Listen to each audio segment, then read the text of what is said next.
Christians in Europe still had a strong desire to recapture Jerusalem and rescue the true cross. Since the Fourth Crusade had failed from the start, Pope Innocent III called for a Fifth Crusade in 1213 AD. The destination of a crusade in the minds of many was Egypt, first before Jerusalem. So instead of an armed pilgrimage to the Holy Land, the idea of a crusade became reformed into a papally sanctioned war against the enemies of faith.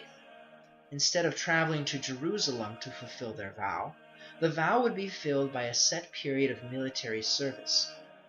Since the demise of the Fourth Crusade was lack of funds, the Pope offered the Crusader Indulgence to those who could not travel and fight, but could rather support the crusade financially.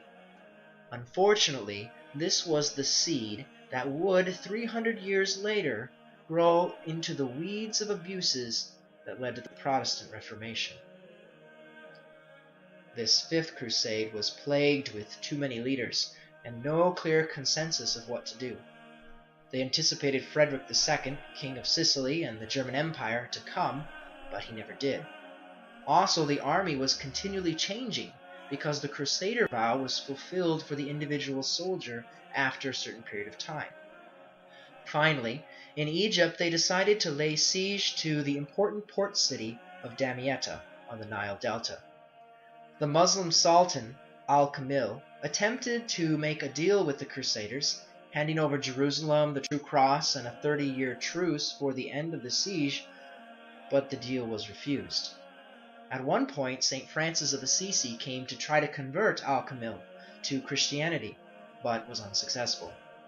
Damietta finally fell to the Crusaders without a fight, but they found many of its inhabitants sick or dead because of the siege. The Crusaders cared for and baptized many orphaned children. From Damietta, the Crusaders were still divided as to what to do next. They decided to attack Mansoura, but were surrounded by Muslim troops and were forced to surrender. The terms of the surrender forced them to give up Damietta and leave Egypt for an 8-year truce. The True Cross was never returned. The Fifth Crusade had repeatedly been on the brink of fantastic success, yet due to a lack of competent leadership, it ended in humiliating failure. Once again, the Fifth Crusade teaches us that without strong leaders and the willingness to listen to them, we are not likely to succeed.